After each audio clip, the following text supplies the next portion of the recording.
Bonjour à tous, nous sommes sur la chaîne podcast GloryDev, entreprise dans le numérique.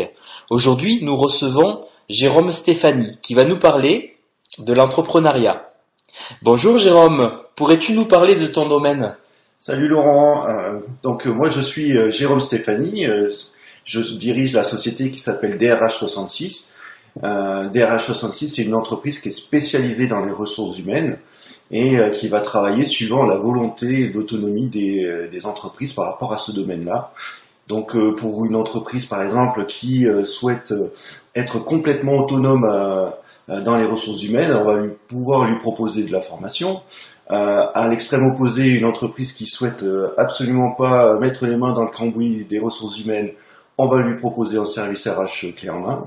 Et après, on a tout un ensemble d'outils intermédiaires. On va proposer du consulting RH pour mettre en place des outils, créer des documents, faire du recrutement, tout ce genre de choses. Voilà, donc au jour d'aujourd'hui, voilà, DRH66 est une entreprise spécialisée dans les ressources humaines. Jérôme, une question pour toi. Quels sont les statuts aujourd'hui qui permettent à l'entrepreneur de se protéger et d'avoir une certaine flexibilité au niveau des charges? Eh bien, écoute, tu sais, en France, il y a énormément de statuts juridiques. Et je vais t'en parler surtout de trois, principalement. Peut-être les plus connus, la SARL, la SAS et l'entreprise individuelle. Au jour d'aujourd'hui, celle qui, en fait, c'est, on peut pas dire qu'il y en a une qui est meilleure que l'autre. Voilà, parce que tu prends la SARL, tu vas dès le départ payer des charges qui vont te permettre d'avoir des droits pour pouvoir avoir, si tu es malade, tout ça et tout, tu auras des droits. Mais c'est pas celle qui protège le mieux. Voilà. À la différence, la SAS, elle, tu payeras des charges uniquement si tu te verses un salaire. Mais par contre, les charges seront beaucoup plus élevées à un moment où tu vas payer que celles de la SARL, mais elles vont mieux te protéger au point de vue maladie et te préparer à la retraite puisque tu vas pouvoir avoir des droits à retraite plus conséquents que en SARL. Et ensuite, tu as celle que les gens connaissent, mais pas forcément très bien, c'est l'entreprise individuelle, puisque l'entreprise individuelle, tu peux choisir aussi ton régime fiscal qui, lui, va dire comment tu vas payer tes taxes et tes impôts. Et dedans, tu as l'entreprise au réel, c'est-à-dire celle où tu vas pouvoir déduire toutes tes charges que tu auras eues professionnellement, et celle qui s'appelle la micro-entreprise, et c'est celle que tout le monde connaît sous le nom de l'auto-entrepreneur. En fait, c'est le statut juridique de l'entreprise individuelle avec le régime fiscal de la micro-entreprise, et c'est ça l'auto-entreprise.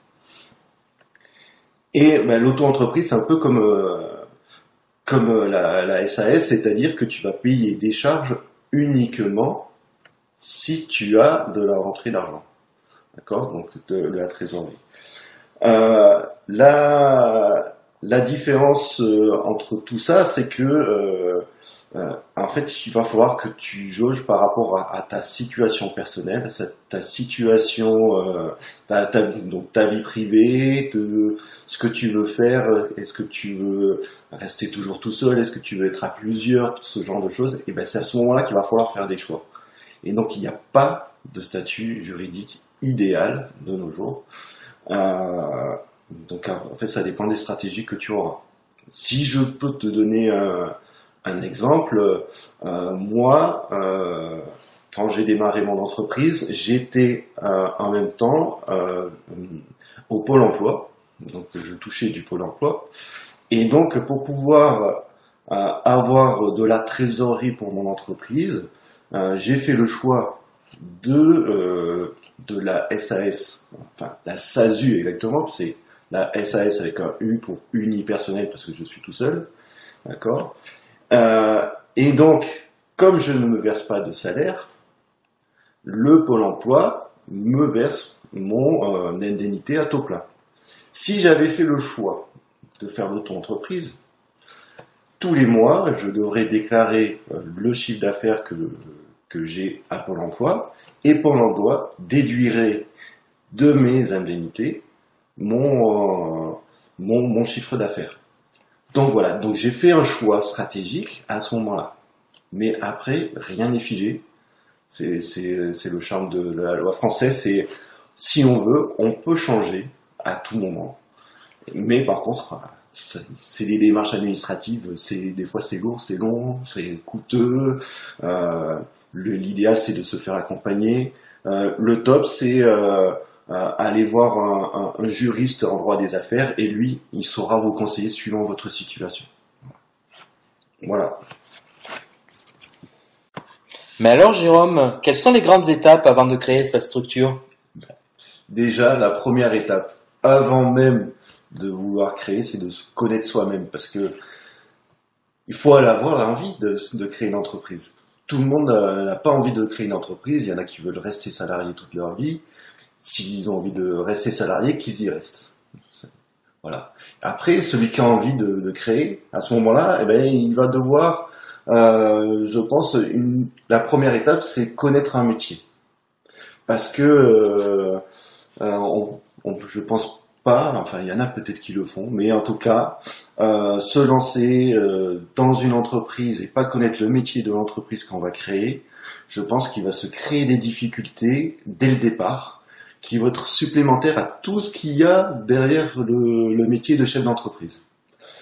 Et ensuite, une fois qu'on a ce métier, qu'on a envie de faire ce truc-là, c'est de faire ce qu'on appelle la fameuse étude de marché. C'est-à-dire déjà commencer à en parler autour de soi, dans sa famille, dans son cercle d'amis, ce genre de choses, pour avoir déjà un premier retour. Peut-être aller faire des recherches sur Internet, voir est-ce que ce métier il existe, est-ce qu'il n'existe pas, est-ce que je suis dans la réalité, en dehors de la réalité, tout ce genre de choses. C'est aller rencontrer et discuter avec d'autres entrepreneurs. Il existe un million d'endroits où on peut discuter avec des chefs d'entreprise. On peut aller, je sais pas moi, à la CCI, ce genre de choses, dans des clubs d'entreprise. Et même si on n'est pas encore entrepreneur, donc du coup, ça permet de voir, de discuter avec eux, voir s'il y a un marché, voir si j'ai les compétences pour accéder à ce marché. Et derrière, après, à ce moment-là, moi je dis, on va commencer à chercher son premier client avant de faire des démarches administratives. Pourquoi ? Parce que suivant le statut juridique dont on a parlé tout à l'heure, vous allez peut-être devoir payer des charges tout de suite alors que vous n'avez même pas de client. Autant chercher d'abord un client, et déjà si vous avez votre premier client, ça veut dire que ce que vous faites, il y a des gens qui sont intéressés pour payer. Donc du coup, cette entreprise-là, elle est intéressante. Donc faites votre étude de marché, trouvez votre client, et après, faites les démarches administratives. Et vous allez voir déjà les démarches administratives, il y a de la paperasse à faire. Donc vous verrez. Peut-on avoir des partenaires avec le statut d'auto-entrepreneur, Jérôme ? Eh ben écoute, ça dépend de ce qu'on appelle partenaire. Si partenaire, tu entends associé, à ce moment-là, c'est non. Puisque auto-entrepreneur, statut juridique, entreprise individuelle, il y a le mot individuel, donc tu es tout seul et seul maître à bord. D'accord ? Ensuite, si partenaire, tu entends salarié, tu as le droit. Mais par contre, attention, tu as tellement de charges que c'est peut-être pas forcément le bon statut juridique et le bon régime fiscal de choisir l'auto-entreprise parce que tu vas payer beaucoup de charges pour ce salarié. Et donc, et comme tu seras en auto-entreprise, tu pourras rien déduire, donc ça va te coûter très cher. Mais ensuite, si tu veux créer des partenariats avec d'autres entreprises, alors là, je dis oui à 100%. Et après, moi, je les ai classés en 2 catégories. J'ai classé les premiers partenaires dans la catégorie des collègues. C'est ceux qui vont faire le même métier que toi, mais qui vont peut-être avoir une compétence supplémentaire. Et du coup, vous allez pouvoir vous entraider les uns des autres. C'est-à-dire, vous arrivez à vos limites sur un certain dossier, vous appelez votre collègue qui fait la même chose, qui lui sait faire, et inversement. Ça, c'est possible. C'est aussi mutualiser tous les moyens que vous avez ensemble, tout ce genre de choses. Et ensuite, la deuxième catégorie, c'est ceux que j'appelle le partenariat de partenaires, tout simplement. C'est des gens qui ont des métiers différents, mais qui peuvent être aussi complémentaires. Je prendrai l'exemple, vous savez faire, vous faites de l'image, de l'audio, quelque chose comme ça, mais vous savez pas faire de montage, vous allez prendre quelqu'un qui sait faire du montage. Vous êtes en informatique, vous avez le webmaster et le community manager, c'est pas le même métier. Voilà. Donc le partenariat, c'est possible. Après, il faut trouver des astuces pour pouvoir travailler ensemble, pour pouvoir se rémunérer tous. Voilà. Donc se donner des limites au travers de contrats, de chartes, tout ça. Mais après, ça peut se faire aussi dans la bonne entente. C'est ce qui se fait le plus souvent. Mais attention, autant mettre des garde-fous au maximum, on ne sait jamais. Quelle qualité doit-on avoir pour entreprendre, Jérôme? Écoute, moi, j'en vois 4 principales. Après, c'est mon point de vue, il y en a d'autres. Hein. Mais pour moi, la première, c'est la passion. Il faut aimer ce que l'on fait. Parce que ça va nous prendre beaucoup de temps. Si on n'aime pas ce que l'on fait, ça va être très difficile. D'accord ? La deuxième, c'est de la rigueur. Pourquoi ? Parce qu'il y a beaucoup de démarches administratives à faire derrière, la fameuse compta, même en auto-entrepreneur, il y a pas mal il faut déclarer son chiffre d'affaires. Si on ne déclare pas, on prend 51 € d'amende, ce genre de choses. Donc voilà, il faut de la rigueur. Ensuite, il faut de la curiosité. Il faut être curieux. Il faut vouloir se former, suivre l'évolution de son marché, découvrir d'autres pratiques. Je sais pas moi, apprendre à connaître aussi son client, parce que peut-être lui proposer un service différent, voilà, ce genre de choses. Et la quatrième, qui est peut-être la plus importante, c'est la persévérance. Il faut aller jusqu'au bout des choses. Il faut tenir quand tout le monde vous dit ça va pas marcher, et que final vous continuez ça et que ça marche, là vous êtes heureux. Je me rappelle plus, je crois qu'il y avait le fabricant des aspirateurs Dyson, il avait fait 3000 ou 5000, je sais plus exactement le chiffre, donc 3 ou 5000 modèles différents avant de trouver le bon aspirateur. L'inventeur de l'ampoule électrique, il avait fait aussi des milliers. Enfin voilà, il y a des tonnes d'exemples comme ça. C'est la persévérance. Même un Bill Gates ou un comment ça s'appelle Steve Jobs, eux et aussi, ils ont été persévérants parce qu'à un moment donné, ils étaient dans le rouge, et ils ont continué et c'est ce qui a fait leur succès. Donc la persévérance, c'est peut-être la qualité principale qu'il faut avoir. Quels sont les organismes qui peuvent nous aider dans nos démarches? Il y en a plein. On s'en doute pas, mais il y en a plein. Tu as déjà Pôle emploi, pour ceux qui sont au Pôle emploi, ils ont un petit atelier découverte du monde de l'entreprise pour découvrir un petit peu ce que l'on veut faire. Mais après, t'en as d'autres. T'as les incubateurs, comme Linkub par exemple, qui sont là pour aider ceux qui ont un projet mais qui sont pas encore assez aboutis. Après, un peu plus loin, t'as les pépinières d'entreprise. Sur le département des PO, il y en a 2, une à Rivesaltes et une à Céré. Donc voilà, il y a les pépinières d'entreprise qui peuvent te donner un coup de main. Ensuite, tu as les fédérations d'entreprises aussi. Tu as la CCI, qui est la plus connue, la Chambre de commerce et d'industrie, la CMA, la Chambre des métiers et de l'artisanat. Tu as l'ORIFPS, c'est ceux qui s'occupent des professions libérales. Donc voilà, tu as tous ceux-là qui peuvent te donner un coup de main. T'as aussi le conseil général qui peuvent te donner un coup de main. T'as la région Occitanie aussi qui ont des trucs. Et après, t'as des associations aussi et des entreprises qui sont spécialisées dans ces domaines-là. Tu as une association qui s'appelle par exemple l'UPE 66, qui a un parcours d'accompagnement aux créateurs d'entreprises. Et une association qui s'appelle la BGE, dans laquelle DRH 66 se fait pas mal de formations, qui est un endroit où on va accompagner des créateurs d'entreprises, depuis le projet jusqu'à la création d'entreprise et après la création d'entreprise, puisque elles vont donner des clés. Par exemple, nous, sur DRH66, on forme sur ce qu'on appelle la mallette du dirigeant, qui est tout un ensemble d'outils pour les chefs d'entreprise et donc pour apprendre à maîtriser son métier de chef d'entreprise. Du coup, Jérôme, quels sont les sites qui nous facilitent la vie? Eh ben pour tes démarches, en fait, t'as déjà tous les sites des sociétés que je t'ai communiqué tout à l'heure, là, tous ceux qui peuvent nous aider. Mais t'as aussi le site qui s'appelle bpifrance.fr, qui va te donner plein d'infos. Tu vas pouvoir créer ton business plan, tu vas pouvoir avoir plein d'outils pour pouvoir créer ton entreprise. Et après, une fois que ton entreprise est créée, tu peux aller sur economie.gouv.fr, t'inscrire à la newsletter et on va dire tous les 15 jours à peu près, tu vas recevoir une newsletter avec des infos et que je trouve top parce que c'est adapté au moment où tu en as besoin.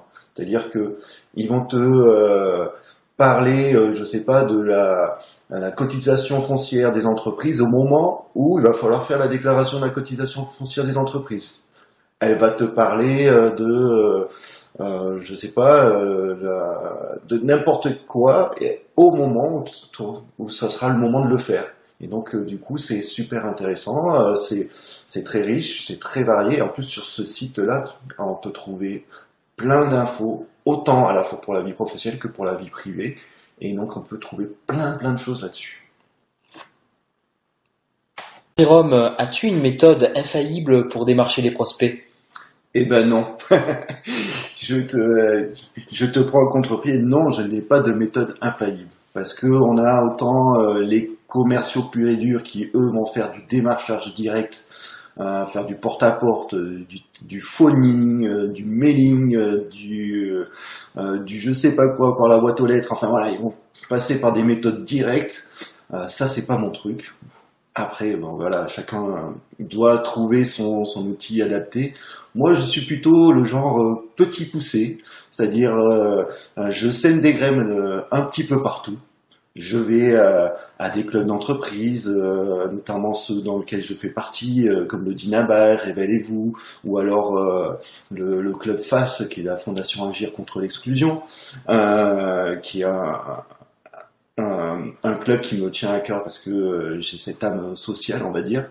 Mais après, je vais aussi, lorsqu'il y a des regroupements locaux, quand il y a la fête des voisins, j'ai toujours des cartes de visite sur moi. J'ai découvert qu'un voisin était chef d'entreprise, hop, je lui ai glissé ma carte. Lorsqu'il y a n'importe quel événement, j'y vais et j'ai toujours sur moi des cartes de visite. J'en ai dans la voiture, j'en ai partout. J'en ai même mis dans le portefeuille de ma femme, pour vous dire.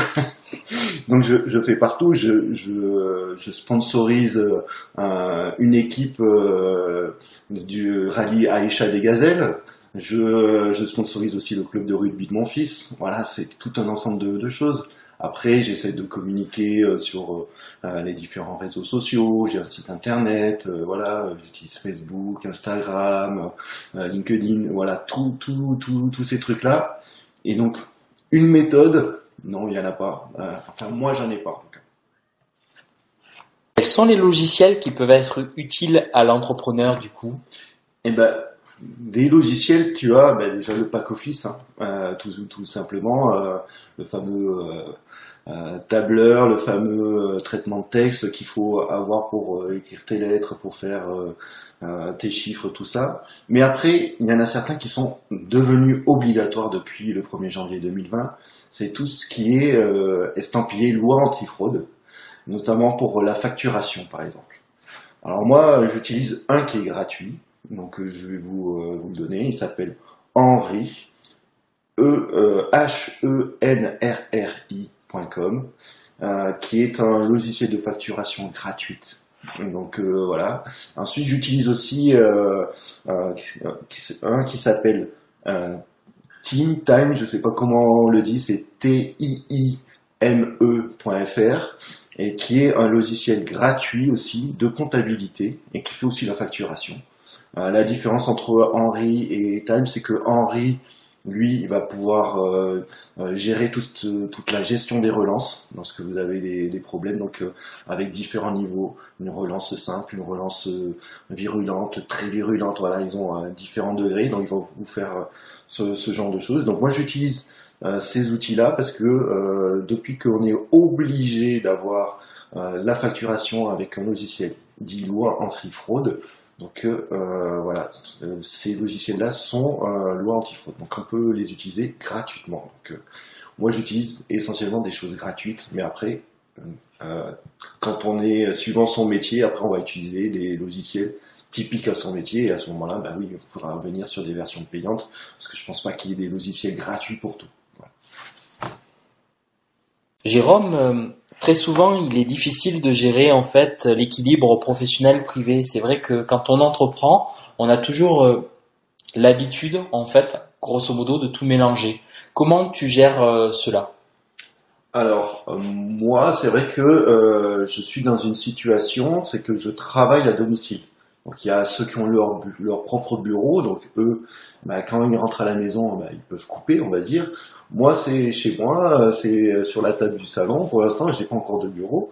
Mais comment je gère ça? C'est déjà faire en sorte que, parce que aussi, pour savoir ma situation, je suis marié et j'ai 2 enfants.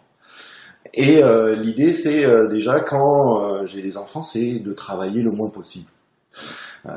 Essayer de se couper quand c'est le soir, essayer de pas se coucher trop tard. Mais après c'est quelque chose qui est propre à chacun. Donc un outil que j'utilise par exemple avec ma femme, c'est on utilise un agenda partagé. C'est-à-dire que je vois quel est son planning, elle voit le mien, et ça permet de savoir à quel moment on a un souci pour aller récupérer les enfants, par exemple, à quel moment je peux prendre mes rendez-vous, ce genre de choses. Donc voilà, c'est un équilibre. Cet équilibre, il n'est pas forcément évident, je dirais, il est propre à chacun, parce qu'il y en a qui vont travailler le week-end, il y en a qui vont travailler tout le temps, et il y en a qui vont faire en sorte de vraiment couper. Et après, ça dépend aussi du métier que l'on fait. Si on a un métier plus intellectuel, un métier plus manuel, c'est pas la même chose. Voilà. Donc après, voilà, cet équilibre-là, je pense qu'elle est propre à chacun. Et moi, dans mon cas, on a réussi à trouver un équilibre avec ma femme. Et en fait, c'est on s'est créé des codes avec ma femme et mes enfants. C'est quand je ferme la porte du bureau, ils savent qu'il faut pas faire de bruit parce que j'ai un appel important. C'est tout ce genre de choses qu'on peut faire. Mais en fait, le truc, c'est qu'on est obligé d'impliquer un petit peu toute sa famille. Et donc, cet équilibre-là, il viendra du fait que la famille se sente impliquée aussi dans le projet de vie de l'entreprise. Voilà. Merci beaucoup, Jérôme. Nous vous remercions donc de nous avoir suivis et nous reviendrons très prochainement avec un autre sujet captivant. Merci, au revoir. Merci, Laurent.